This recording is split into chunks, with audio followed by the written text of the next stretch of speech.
আগামী ৩০শে ডিসেম্বর আমরা সকলেই জানি বকুল অমাবস্যা।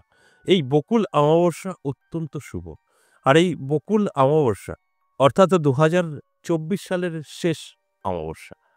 আর এই দিন থেকেই ধনসম্পদ বৃদ্ধি হবে, সমস্ত রকম অর্থকষ্ট দূর হবে ৭ রাশির জাতক জাতিকাদের।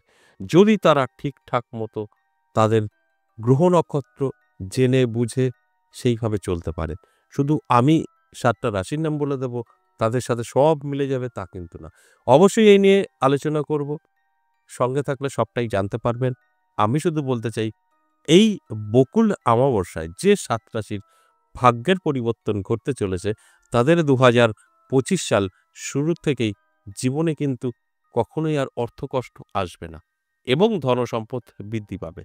সঙ্গে থাকুন, আমি বিস্তারিত আলোচনা করে বোঝানোর চেষ্টা করব। নমস্কার, জয় মা কামাখ্যা, জয় মা তারা। আজকের আলোচনা বকুল অমাবস্যাকে নিয়ে। এই বকুল অমাবস্যা, সেটা আগেই বললাম যে ২০২৪ সালের শেষ অমাবস্যা। আর এই বকুল অমাবস্যায় অবশ্যই ধনপ্রাপ্তি ঘটবে। তার কারণ একটাই, এই বকুল অমাবস্যা পড়েছে বৃদ্ধি যোগে। এই বৃদ্ধি যোগে যে অমাবস্যা, এর ফলাফল স্বরূপ এই ৭ রাশির জীবনে অবশ্যই ধনসম্পদ বৃদ্ধি পাবে ২০২৫ সালের শুরু থেকেই। এই ধনসম্পদ বৃদ্ধি পাওয়ার কারণ, এদের গ্রহের কিছুটা অবশ্যই সুফল থাকতে হবে এবং এই যে বকুল অমাবস্যা, তার যে একটা প্রভাব, তার ফলেই কিন্তু এই ৭ রাশির সম্পদ বৃদ্ধি পাবে এবং সমস্ত দিক থেকে অর্থ চম্বুকের মতো আকর্ষিত হবে এবং যত দুঃখ দুর্দশা আছে কেটে যাবে। এগুলো তখনই সম্ভব আপনার সাথে মেলা, যখন আপনার জন্মছক বা হস্তরেখায় বেশ কিছু শুভ গ্রহ শুভ ফল দেবে। যেরকম দেবগুরু বৃহস্পতি ভালো থাকতে হবে, রবি ভালো থাকতে হবে এবং আপনার শুক্র ভালো থাকতে হবে। আর সাথে মঙ্গল, কারণ এই বছরটা মঙ্গলের, অর্থাৎ ২০২৫ সাল মঙ্গলের বছর। আর আপনি কিন্তু ঠিক একদিন পরেই ২০২৫ সালটা পেয়ে যাবেন, অর্থাৎ এই ৭ রাশির উদ্দেশ্যে বলছি।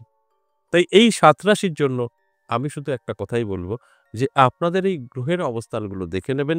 শুধু গ্রহ ভালো থাকলেও হবে না, তার সাথে সাথে এই ৭ রাশির মধ্যে যাদের অনেক বড় হওয়ার স্বপ্ন আছে, যাদের অনেক আগুন শরীরে, যে আমি কোটিপতি হবই, আমি এটা করব, বড় বাড়ি করব, দামি গাড়ি কিনব, তাদের সাথে মিলবে। বহু জাতক এবং জাতিকা আছেন, তাদের গ্রহ তো সাপোর্ট করছে, সব ঠিকঠাক আছে, মনের কোনো ইচ্ছা নেই, শখ নেই, যা আছি ভালো আছি, চলছে তো। এই ধরনের মানসিকতা নিয়ে কখনোই সম্ভব না যে সবকিছু আপনার সাথে মিলে যাবে। আগে আপনাকে শিওর হতে হবে যে আপনার যে চাওয়া সেটা কি সঠিক, তবেই ইউনিভার্স আমাদের কিন্তু দেবে। যদি আপনি সঠিক না চাইতে পারেন, দেবে না।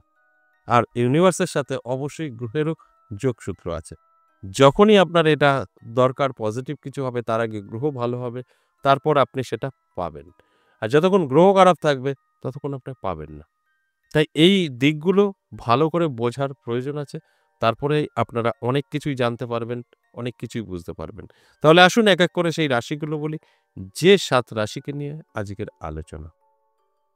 প্রথমেই আমি মেষ রাশির কথা বলবো, দারুণ সময়। মেষ রাশির জাতক জাতিকাদের কিন্তু যথেষ্ট পজিটিভ থাকবে এই বকুল অমাবস্যা থেকে। কতদিন? ২১ দিন। যথেষ্ট শুভ।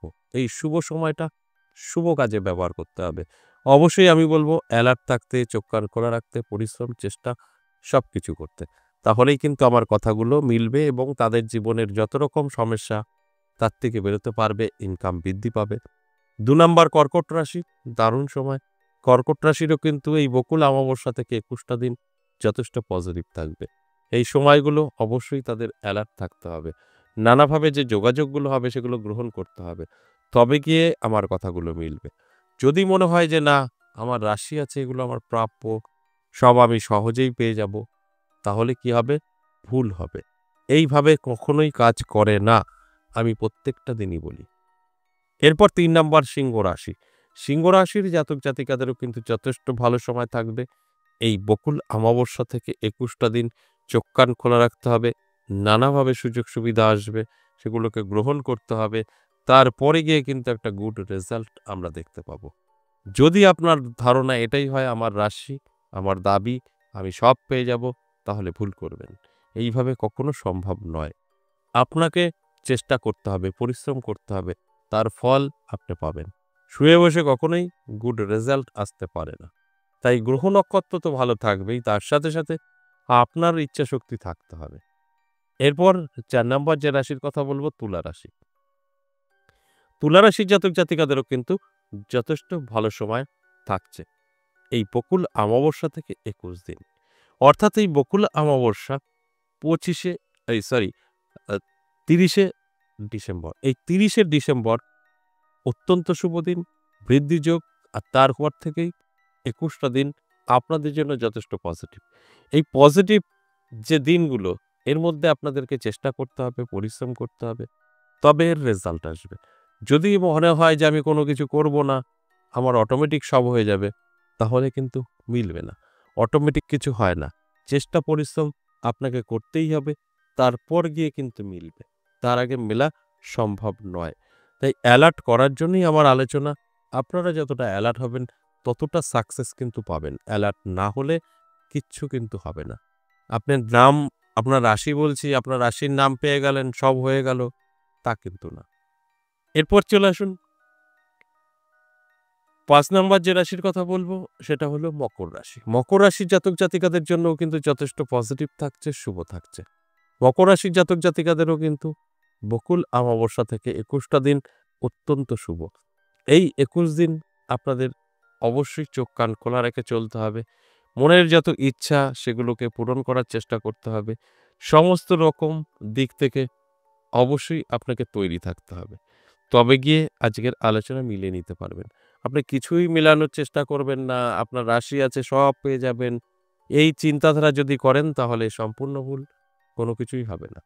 আপনার অ্যালার্ট থাকা অবশ্যই প্রয়োজন। চেষ্টা থাকতে হবে। সবকিছুর পর একটা রেজাল্ট আসে।